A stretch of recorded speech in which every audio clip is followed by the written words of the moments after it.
Greetings. Thank you for being here today. I am Regime S. Molino, and we are the Group 1. In this moment, we are going to tackle all about the epic poem about Beowulf. It is also my honor to introduce to all of you my fellow group members, starting with Miss Christian Limpiado, the maker of our PowerPoint presentation, Magluyan Christine, and Marge Juana Marie. Starting with historical background, the Beowulf is one of the oldest surviving epic poem in the English language. Longest and greatest surviving Anglo-Saxon poem, written in Old English, the language of the Saxon. An unknown bard composed it around the 7th or 8th century and probably recited it to the accompaniment of harp music. So basically, the Beowulf is one of the oldest surviving epic poem in the English language. Considered as also a longest and greatest. So when we say greatest, the poem composed of a great potential since it is written in Old English, and moreover, there's no exactly author of the Beowulf. In addition, the Beowulf composed as early as c. 700 and evolved through many retellings before it was written down. The setting of the epic is the 6th century in what is now known as Denmark and southwestern Sweden. The earliest known owner of the manuscript is the 16th century scholar Lawrence Norway. Characters. Beowulf. Beowulf is the epic hero in the poem. He is strong and courageous. He fought the monster named Grendel. King Hrothgar, the aged king of the Danes. Grendel, a monster descended from Cain and preys on Hrothgar's warriors. Grendel's mother, an unnamed swamp hag which possessed less human qualities than Grendel. The dragon, an ancient powerful serpent who guards a hoard of treasure. The dragon is well suited to bring down Beowulf's downfall. Shield Shifson, the legendary Danish king whom Hrothgar is descended. Beo, the second king listed in the genealogy of Danish rules, the son of Shield Shifton and the father of Halfdane. Halfdane, the father of Hrothgar. Wealhtheow, Hrothgar's wife, the queen of Danes. Unferth, a Danish warrior who's jealous of Beowulf. Rithric and Ruthmund are the sons of Hrothgar. Aesir, Hrothgar's trusted advisor. Hylock, Beowulf's uncle. Hid, Hylock's wife. Willof, a young kinsman and retainer of Beowulf, who helps him in the fight against the dragon. Ecgtheow, King Rethrel, Breca, Sigmund, King Hermund, and Queen Modreth. Point of view and the oral tradition in Beowulf.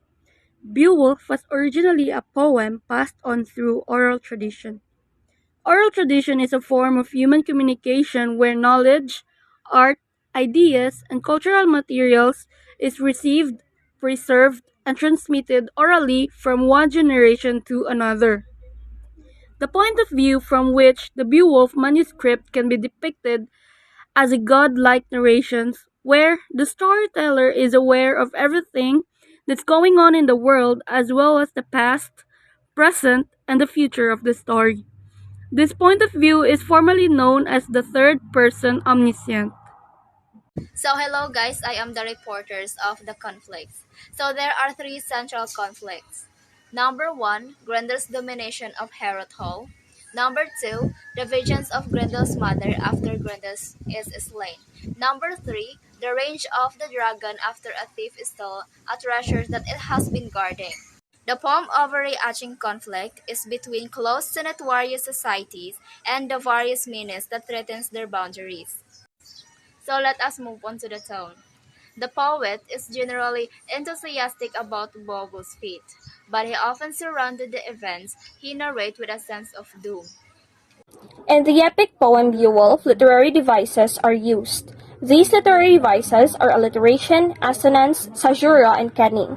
Each literary device contributes to the passage and what the readers interpret from reading these particular literary devices.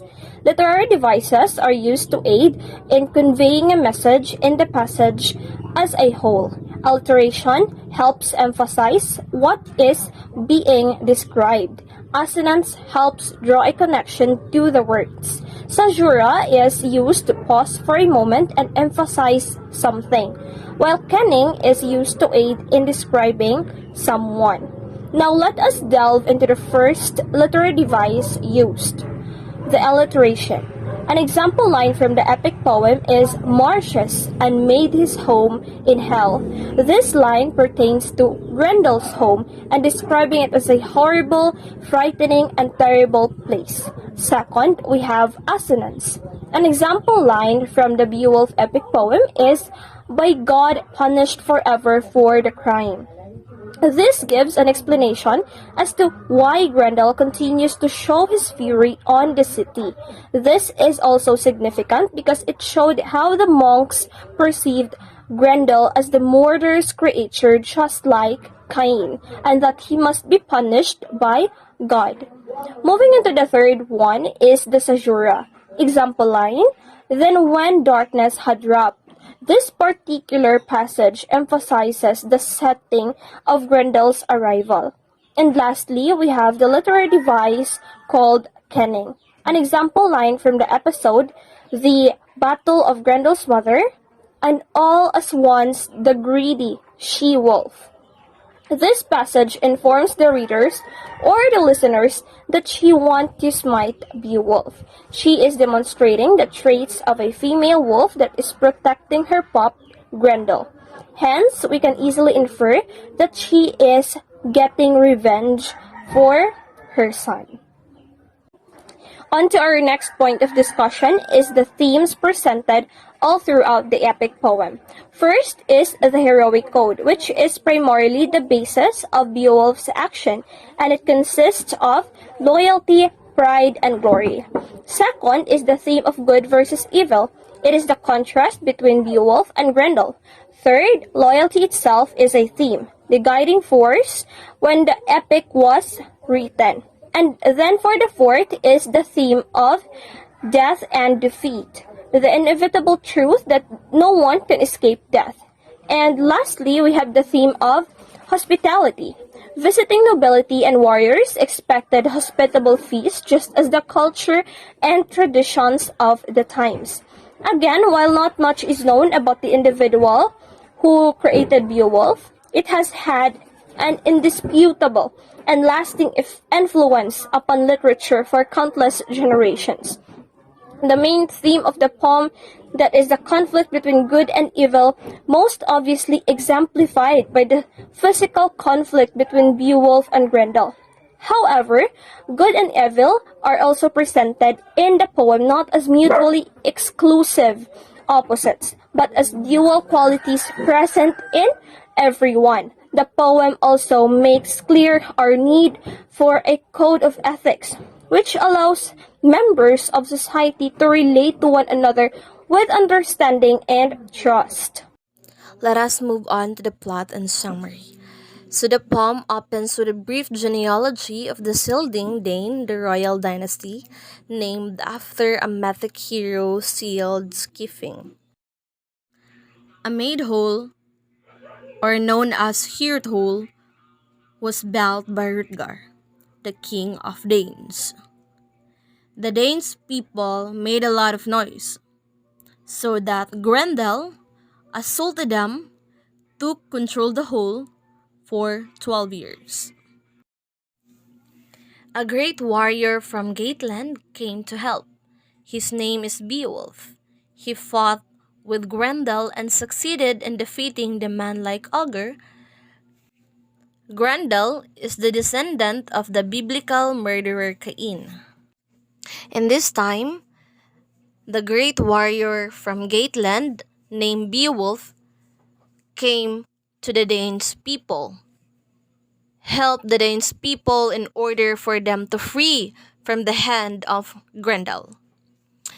He fought Grendel and defeat Grendel, the man-eating giant. If you're familiar with the story of Abel and Cain, Cain was recorded in the Bible as the first murderer in the Bible, where he killed his own brother because of jealousy. So that's why Grendel is the descendant of the biblical murderer Cain. Beowulf got Grendel's severed arm as his trophy. Grendel's mother came to Hero to avenge Grendel. After Beowulf defeated her, he brought with him Grendel's head. The climax began when Beowulf tries to slay Grendel's mother with his sword, but it fails to pierce her skin. The action reaches its peak. He must use only his hands to combat her, until Beowulf discovers a massive, decorative sword fashioned by the local giants, and the two engage in back and forth combat. So, Beowulf sailed back to his land and became the king for 50 years. So, after nga namatay to si Grendel, after niya na-defeat si Grendel o ang mama ni Grendel, nahimo siyang nahimo siyang king for 50 years, sulod sa 50 ka tuig. A thief walked in the dragon for stealing a goblet. So, said ang usa ka kanang kawatan nga mangawat siya aron tungod kay napatay magud niya iyahang brother, so he thought nga kanang kuanto siya mabayran, makalingkawas siya sa iyahang kanang sin. Pagmata sa dragon is nawala ang kanang treasure ng iyahang gi-protectionan. So that time ningita siya, yan suko kay siya nga nigawas sa iyahang cave pagpangita sa goblets. So, ang pag-adto niya, ang iyahang napahimungtan is ang mga tao sa Greece. But, tungod kay ang king dadto is si Beowulf man, gusto niya nga proteksyonan ang mga Greeks sa iyahang mga follower. Dili siya gusto nga naay mahitabo nga dili maayo sa mga Greeks. So, siya ang niatubang even though kanang tigulang na kayo siya. And aside pa, napoy treasure na ihatag ang king kung kinsa ang makapildi sa dragon. So the epic hero was able to kill the dragon, but he was totally wounded and died.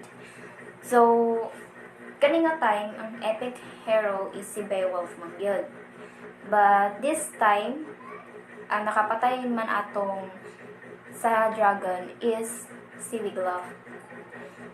Because pag atubang ni Beowulf sa dragon, ang iyahang sword gihilis sa dragon kay ang you know what, ang dragon is mubugad di ba, o fire kan sa ilahang baba. So pagbugad nila to nisagang si Beowulf, ang iyahang pagsagang nahilis ang iyahang armor. So nag-away sa dragon nga wala siya armor.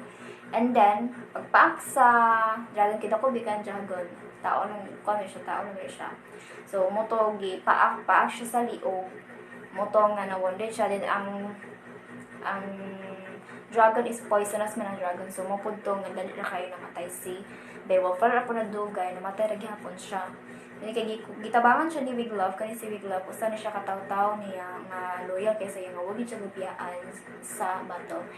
Dili ko ni Beowulf ang katong yung gamay, yung kanang dili ka siya yung gamay, but kanang bali armor nga naa sa kay Beowulf, yang gihulbot, yang gitusok, yang gituslak antayan sa dragon ug ang kilid sa dragon. Moto nga namutla ang dragon, yung kadugo-dugo ang dragon, moto nga namatay ang dragon. Napil din ni Beowulf, gitabangan ni Beowulf ang si Beowulf. So katong nga time ang nadaog din ato is kinamatay man dayon si Kuan, ato ang hero nga si Beowulf, namatay man siya. So ang nakakuha atong treasure is si Beowulf. Tungod siya man pud ang itabang, hindi siya rapod ang isa nga na habilin nga nabuhi.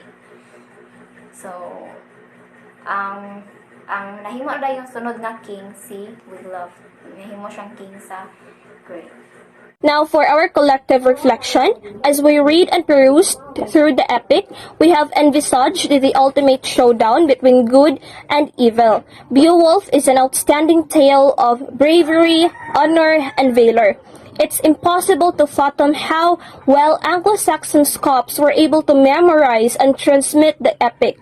In addition to finding interesting new material through character discovery and analysis, we also uncovered some surprising twists and turns in the plot.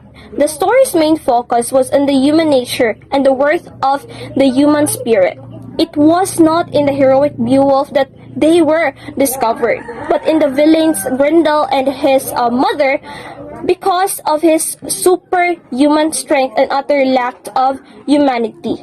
Beowulf fought for the sake of glory and wealth alone, and as a result, he had no redeeming characteristics with which we could identify. And yet, we discovered wrath and grief in Grendel and his mother.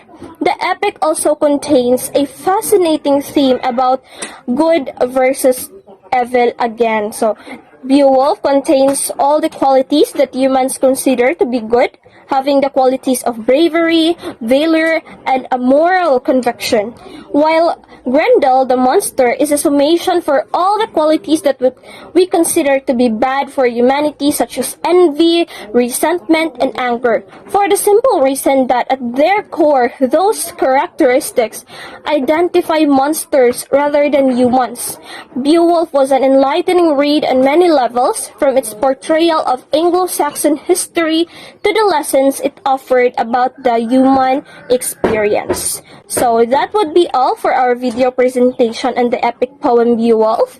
Thank you for your undivided attention, everyone. Together, let us embark on yet another remarkable journey of English and American literature.